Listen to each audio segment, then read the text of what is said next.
Bismillahirrahmanirrahim. Alhamdulillahi wassalatu wassalamu ala rasulillahi amma ba'du. Teman-teman yang dirahmati Allah, kalau ditanya tentang kafarat, kafarat itu secara bahasa artinya penutup begitu. Atau bisa juga diistilahkan dengan makna denda, walaupun denda itu adalah makna istilah. Jadi secara bahasa kafarat itu artinya penutup. Nah, secara istilah memang kafarat itu artinya denda yang harus dibayar atas kemaksiatan yang terjadi dalam syariat Islam. Atau lebih tepatnya kenapa dinamakan kafarat, karena dia fungsinya untuk cover, untuk menutup kemaksiatan dosa yang telah dilakukan, maka itu dia bayar kafarat, dendanya itu. Nah, itu kalau secara umum. Nah, secara makna khusus dalam fikih puasa, kafarat puasa itu adalah denda yang memang harus dibayarkan oleh seorang muslim, harus dilakukan karena sebab beberapa hal yang terjadi ketika dia ketika dia puasa. Salah satu hal yang menyebabkan orang bayar kafarat yaitu jima. Kenapa dikatakan salah satu? Karena bagi sebahagian ulama lain ada sesuatu yang bukan jima yang membuat orang wajib bayar denda kafarat. Sedangkan dalam mazhab Imam Asy-Syafi'i, kafarat itu kafarat itu hanya untuk kesalahan jima, yaitu orang yang melakukan hubungan badan suami istri di siang hari Ramadan gitu. Maka dikatakan di antara hal-hal yang mewajibkan jima, karena ada hal lain yang di antara hal-hal yang mewajibkan kafarat. Karena ada hal lain yang mewajibkan kafarat selain jima. Sedangkan dalam mazhab Syafi'i, kafarat itu hanya berlaku bagi orang yang jima saja. Apa bentuk kafarat, bentuk denda bagi orang yang jima di siang hari Ramadan? Pertama, kafaratnya adalah membebaskan budak.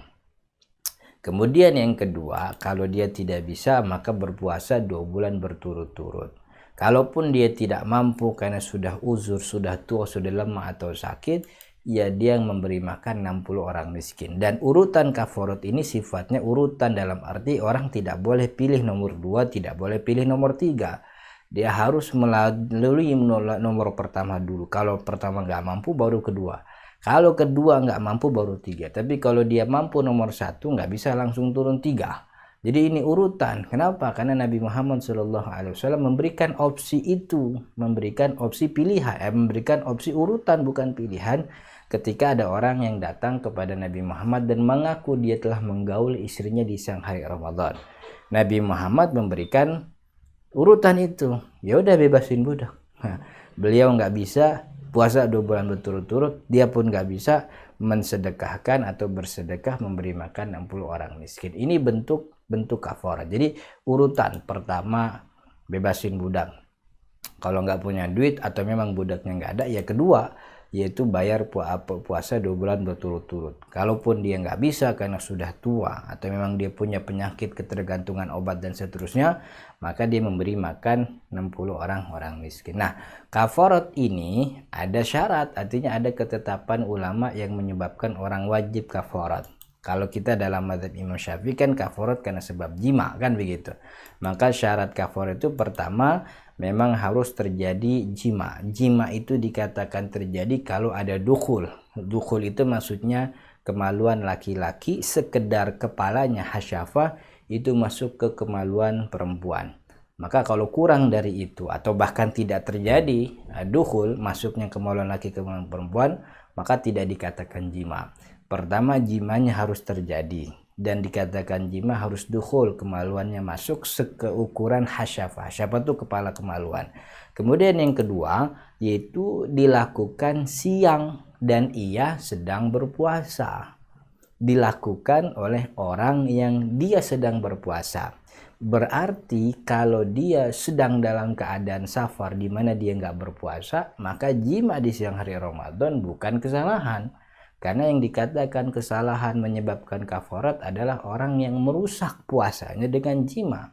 Artinya kalau dia tidak berpuasa, dia nggak masuk dalam syarat ini. Dia adalah harus orang yang berpuasa.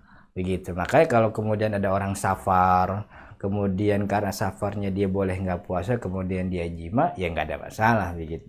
Kemudian yang ketiga, hanya di bulan Ramadan, dalam arti bahwa puasa yang menyebabkan dia kafarat karena sebab melakukan hubungan badan adalah puasa wajib yang dilakukan di bulan Ramadan. Kalau puasa itu puasa Ramadan tapi dilakukan di bulan lain, katakanlah dia puasa qadha Ramadan tapi dilakukannya di bulan lain begitu, maka apa yang kalau terjadi ketika puasa dia jima, dia nggak ada wajib kafarat. Kemudian yang keempat, khusus untuk suami, ini juga versinya mazhab Imam Syafi'i, bahwa kafarat itu hanya berlaku bagi suami. Kenapa? Karena teks syariat melakukan itu. Teks syariat yang ada riwayatnya bahwa yang diwajibkan oleh Nabi Muhammad adalah si laki-lakinya. Padahal Nabi Muhammad posisinya tidak mungkin menyembunyikan informasi. Padahal ada pesan, ada waktu, ada jenjang waktu yang cukup lama Nabi Muhammad memberikan kepada dia. Kamu wajib itu juga istrimu, tapi Nabi Muhammad tidak melakukan itu. Nah, ini adalah syarat-syarat kafarat dalam mazhab Imam Syafi'i. Sedangkan dalam mazhab yang lain, kafarat itu bisa terjadi bagi orang yang makan minum di siang hari Ramadan dengan sengaja tanpa uzur gitu. Jadi makan minum dengan sengaja tanpa uzur dikatakan juga orang menyebabkan kafarat. Di puasa 2 bulan berturut-turut, bebasin budak, atau ngasih makan 60 orang miskin. Karena standarnya dalam mazhab Syafi'i, standar orang kafarat itu ya jima. Tapi kalau dalam mazhab yang lain, standar kafarat itu bukan jima, tapi merusak kehormatan Ramadan.